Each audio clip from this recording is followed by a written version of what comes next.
Welcome to all. आज का हमारा इंपॉर्टेंट टॉपिक है angina pectoris. So what is by angina pectoris, what are the pathophysiology of the angina pectoris, what are the management of the angina pectoris, ये आज के video में हम detail से देखने वाले हैं। So angina pectoris it is a disease और disorder of the cardiovascular system. So simple meaning of the angina, so angina means simple pain, angina means pain, and pectoris related to the muscles that is present on the anterior chest. So simple meaning of the angina pectoris, it is chest pain. So अभी हम इसका definition देखेंगे. So angina pectoris it is characterized by severe chest pain. अभी बताया angina pectoris means chest pain. So and pressure in the anterior chest, pressure in the anterior chest. So pain becomes severe referred to the neck, jaw, shoulder, hand and finger. So ये जो angina pectoris का pen है ये कहाँ कहाँ पे referred होता है, ये neck, jaw, shoulder, hand and finger, इस पे क्या होता है, ट्रैवल होता है. So this is a simple definition of the angina pectoris. So next we see the causes. So first, the cause is usually insufficient coronary blood flow. The main cause, this is insufficient coronary blood flow. जो हमारी coronary artery है ये क्या, जो हमारी heart की जो myocardium layer है इसको इनसफिशिएंट ब्लड सप्लाई क्या करती है, प्रोवाइड करती है. Next, the insufficient flow result in decreasing oxygen supply to the mid and increase the myocardial demand for oxygen in response to the physical exertion or emotional stress. अब क्या हो रहा है कि जो हमारी कोरोनरी आर्टरी है ये कोरोनरी आर्टरी क्या कर रही है कि O2 जो ऑक्सीजन है ये मायोकार्डियम लेयर को क्या कर रही है कि कम प्रोवाइड कर रही है. जो ये हमारा O2 है ये क्या कर रहा है, जो हमारी मायोकार्डियम लेयर है मायोकार्डियम लेयर को क्या जा रहा है, हमारा O2 क्या हो रहा है, कम जा रहा है. इसकी वजह से जो हमारी मायोकार्डियम है ये मायोकार्डियम की जो डिमांड है, जो हमारी मायोकार्डियम की डिमांड है ये क्या हो रही है, इंक्रीज हो रही है. Next, in other word the need of the oxygen exceeds the supply.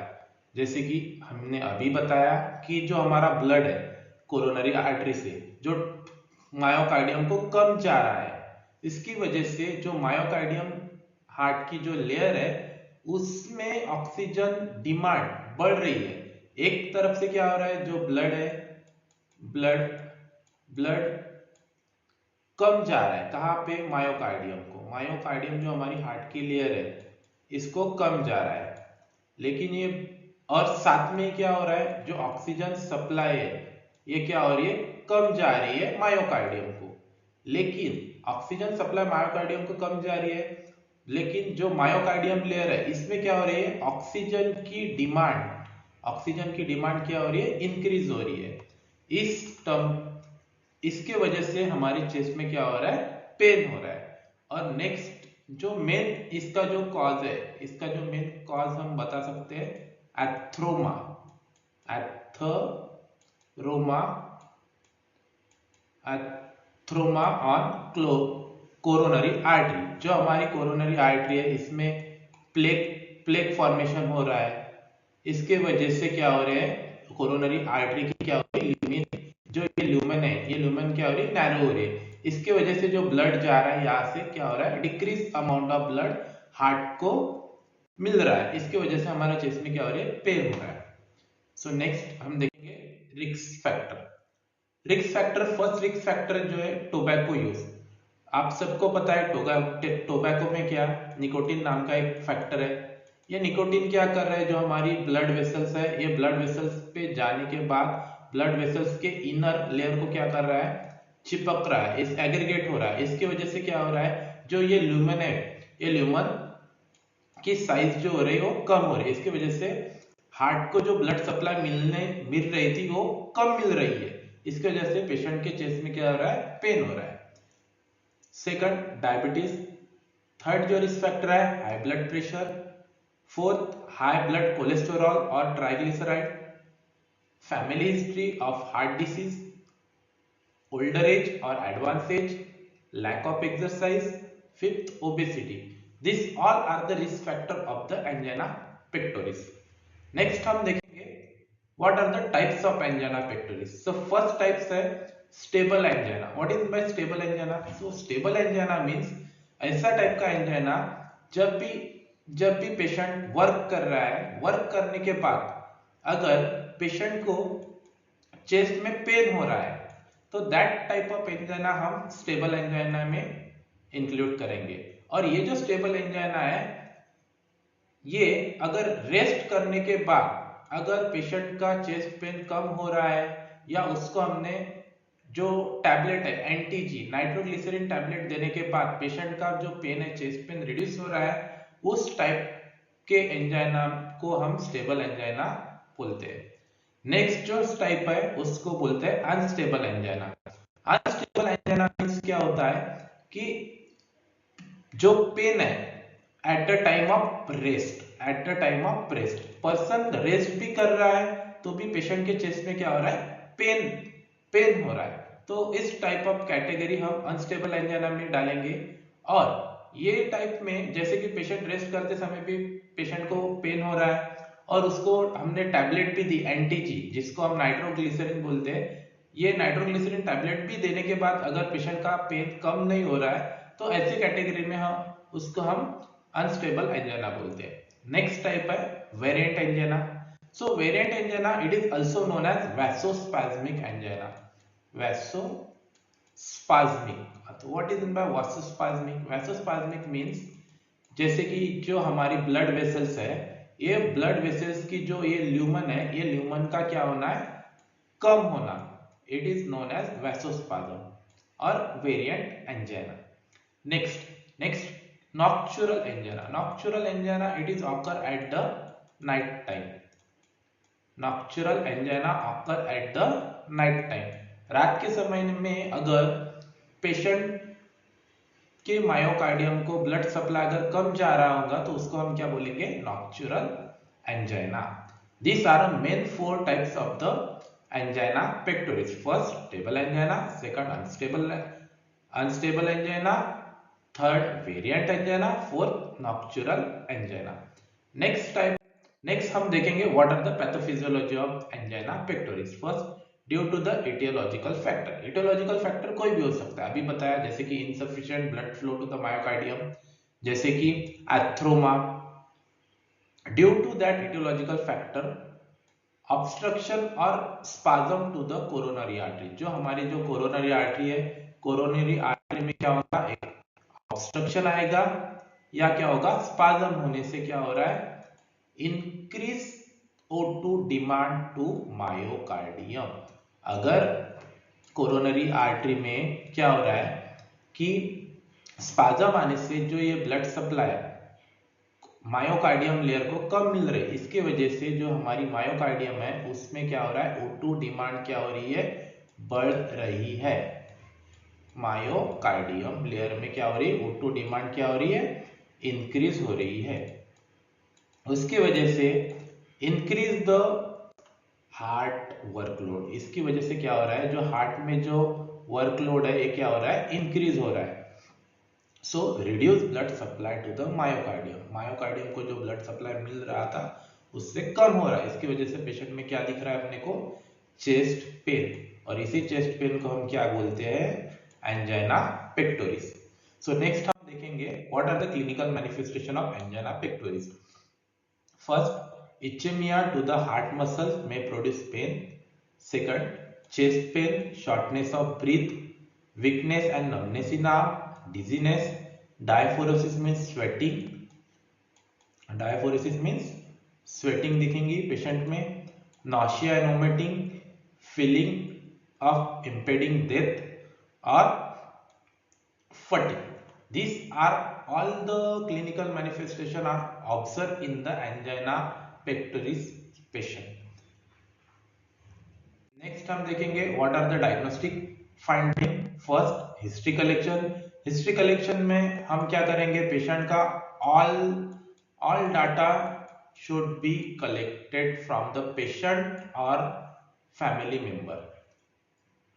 Next physical examination. Physical examination में हम क्या करेंगे, हेड टू टो क्या करेंगे, फुल असेसमेंट करेंगे पेशेंट का। बाद में थर्ड ईसीजी। ईसीजी में हम क्या देखेंगे, P Q R S T जो हमारी वेव्स है, ये P Q R S T जे ये वेव है, ये हम देखेंगे। इसमें हमको दिखेगा जो एस टी सेगमेंट है, एस टी सेगमेंट क्या होगा, एलिवेशन, एलिवेशन दिखेगा इसमें। लेकिन it is not a confirmatory, it is only screening test. Next हम क्या कर सकते हैं, चेस्ट एक्सरे निकाल सकते हैं। Next arterial blood gas analysis. Next हम देखेंगे coronary angiography. Coronary angiography means क्या होता है, graphy means visualization, visualization of coronary artery, visualization of coronary artery, it is also known as coronary angiography. Next हम देखेंगे what are the medical management. Medical management में हम first जो drug है वो देंगे nitroglycerin. Nitroglycerin it is a drug of choice of angina pectoris. अब ये क्या कर रही है, जो कि हमारी कोरोनरी आर्टरी में जो ये ल्यूमन की साइज कम हो रही थी, तो ये ड्रग देने के बाद, नाइट्रोग्लिसरीन देने के बाद पेशेंट की ब्लड वेसल की जो ल्यूमन की साइज है वो क्या होती है, बढ़ जाती है। Next beta adrenergic blocker, blocking agent propanol और एटेनोलॉल, ये भी देते हैं। Next antiplatelet and anticoagulant that is aspirin और हिपेरिन, ये देते हैं। ये क्या काम करते हैं कि ये हमारे ब्लड को क्या करता है, थिन करता है, और जो प्लेटलेट एग्रीगेट हो गए उसको क्या करता है, सेपरेट करता है। Next calcium channel blocking agent देते हैं, जैसे कि एम्लोडिपिन और वेराप्रोनिल।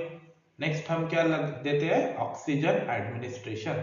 पेशेंट को ऑक्सीजन पहले से कम जा रहा है, इसकी वजह से हम क्या लगाते हैं पेशेंट को, ऑक्सीजन। यहाँ पे इमेज भी दे रखी है, नाइट्रोग्लिसरीन टैबलेट यूज करते हैं अपन 0.5 mg। ये कैसी ड्रग रहती है, ये फोटो सेंसिटिव ड्रग रहती है, फोटो सेंसिटिव ड्रग रहती है। ये ड्रग हम लाइट में नहीं रख सकते हैं, नहीं तो ये खराब होती है। नेक्स्ट हम देखेंगे मेडिकल मैनेजमेंट। मेडिकल मैनेजमेंट में हम कौन कौन से सर्जिकल मैनेजमेंट में हम कौन कौन से सर्जरी कर सकते हैं ये देखेंगे।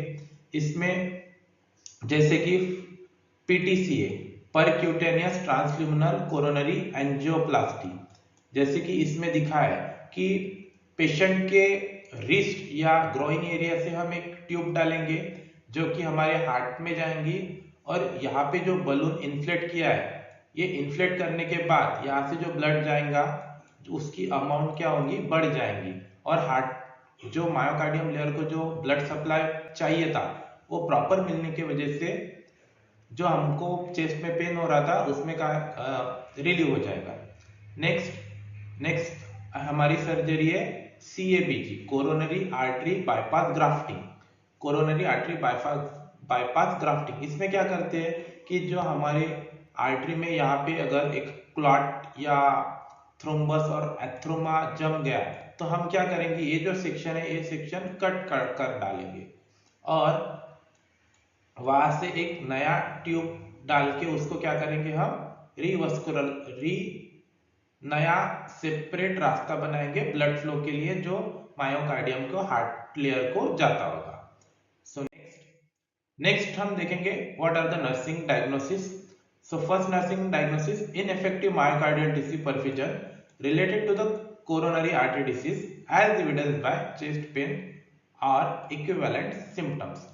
अब इसमें क्या हो रहा है, मायोकार्डियम लेयर को इनइफेक्टिव टिश्यू परफ्यूजन जा रहा है, तो हम गोल क्या रखेंगे कि जो ब्लड सप्लाई मायोकार्डियम को कम जा रहा है तो वो क्या करेगा, restoration of normal blood supply, restoration of normal blood supply